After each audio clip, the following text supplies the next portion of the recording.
mga kabady, good morning. Ito pala, naglalaba-laba muna tayo.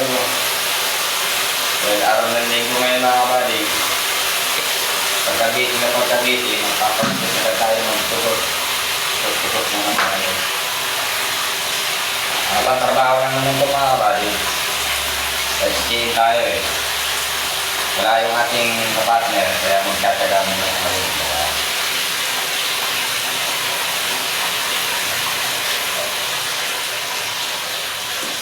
Kaya muna natin makabas yung tubig at sayang naman. Tatapos puno na eh.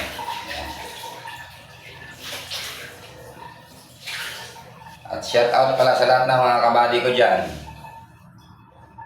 Good morning sa inyong lahat mga kabady. Ito. Dito muna tayo sa CR mag-uubos ng oras. Laba-laba muna tayo mga kabady ha.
Tayo na